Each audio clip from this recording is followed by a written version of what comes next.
Hello everybody and welcome to today's video. This is my third video now on my channel.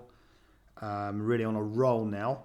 So the first two videos were running shoe reviews.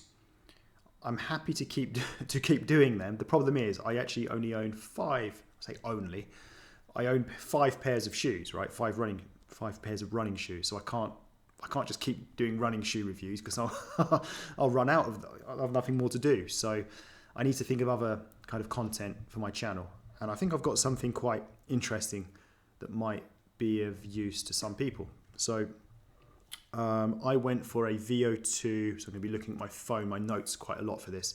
I went for a VO2 max test and VO2 max and lactate threshold test last week.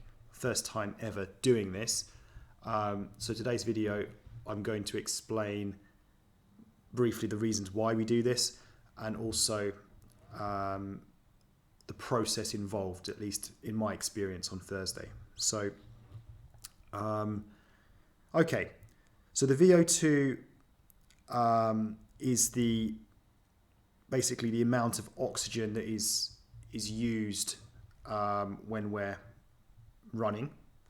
Lactate threshold, I don't know what this, I'm just copied it from the internet, is the body's ability to produce energy using fats and oxygen, right? So basically, my understanding is, well, it's not my understanding, it's what I've copied from the internet. The higher your VO2 max, it basically means that your performance is going to be better and you're going to have more endurance. So you want to have a higher VO2 max as possible. So the higher the number, the better it is, right? So in other words, what it means is the test gives you the most accurate heart rate zones for training, and it includes a lactate measurement which helps find your exact threshold. So the point where your body starts getting tired faster. So with this info, you can train more effectively and avoid overtraining. So in this video, I'm just going to, like I say, going to talk about the process now that I've talked about the reasons why we do the test, but the process involved and the results of my test I'm going to give to you in the next video. So the reason that I actually did this test is because I have a very high heart rate when I run, worryingly high. So I really wanted to find out like what my limits are. I don't want to, be running a half marathon or something or 10K and I end up collapsing, right?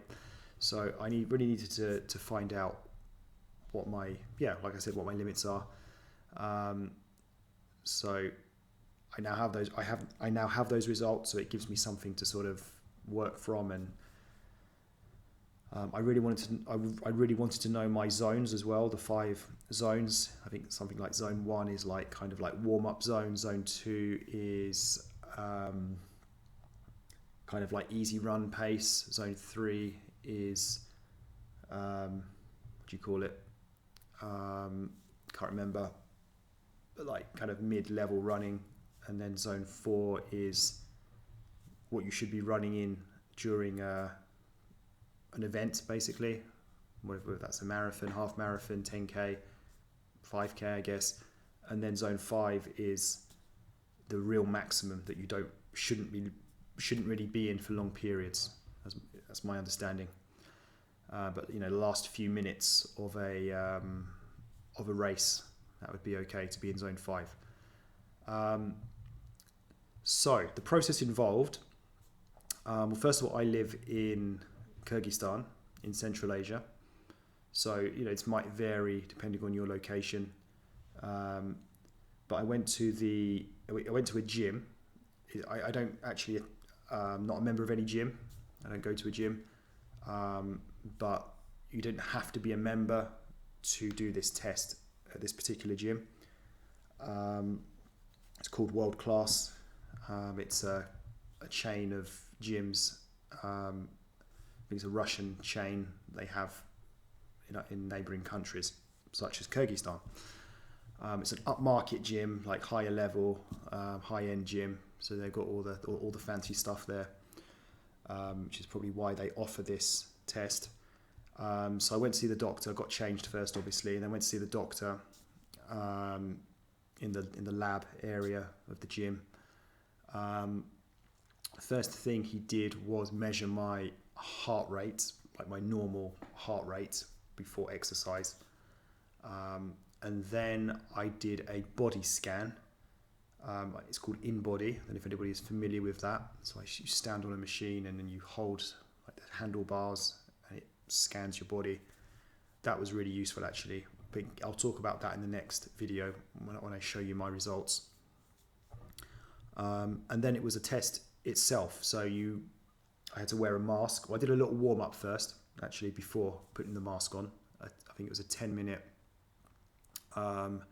run on the treadmill at 8 kilometer pace. I don't mean 8 minutes per kilometer, but the treadmill was going at 8 kilometers. So yeah, after the 10-minute warm up, the doctor put the mask on me, which then connected up to some device, and yeah, I started the process, right? So the main event, the reason why I was there. So we started off at 8 again, like what I was doing in my warm up. He started it off at 8 kilometer pace because he asked me like what my kind of fast pace is during events. I don't know, it's about whatever it is, 4 minutes 50 seconds per kilometer roughly. So he kind of worked it out and said, okay, well, let's start you off at 8 kilometer pace, and then every 3 minutes he will increase it to the next level, the next speed. So yeah, started running on the treadmill at 8 kilometers pace with the mask on. I'd started it. Now, unfortunately, his laptop was having some issues with it, like the system wasn't working properly or something. So he put it back down to 5 kilometer pace, which is walking pace. So I was walking on the treadmill whilst he restarted his laptop. And then when his laptop restarted, everything was okay. And then kind of started properly. So he put it back up to 8 kilometers, and that's when it began. So, was that detrimental to my result? The fact that I'd already started and then kind of had to slow down to walking pace? I don't know. Not ideal, obviously, but these things happen. So yeah, finally started at 8 kilometer pace, and then after 3 minutes, the doctor said, okay, give me your hand. So I keep running, but put my right hand on the treadmill. He took some blood from my finger, and then just continued running, and he put it up to the next level, next speed with 9 kilometer pace. And that continued that same pattern. So every 3 minutes he'd say, okay, give me a hand, put my hand down, take the blood, puts it up to the next speed, etc., etc., etc. Right? That was how it worked. So yeah, took blood from me every 3 minutes, and the speed increased every 3 minutes. So it got harder and harder and harder, and eventually there came a point where I said, okay, stop. I can't continue. And that was it really. That's how it worked in my experience. I'm sure it's similar for everyone else as well. Maybe a few differences here and there with certain things at the beginning or the end. So after I finished, he took off my mask straight away, and then he got me to do a warm down on the treadmill again at 8 kilometer pace for about 10, 11, 12 minutes, whilst he was doing getting the results on his laptop. And then he told me to get changed, go to the changing rooms, come back, and we'll go through the results.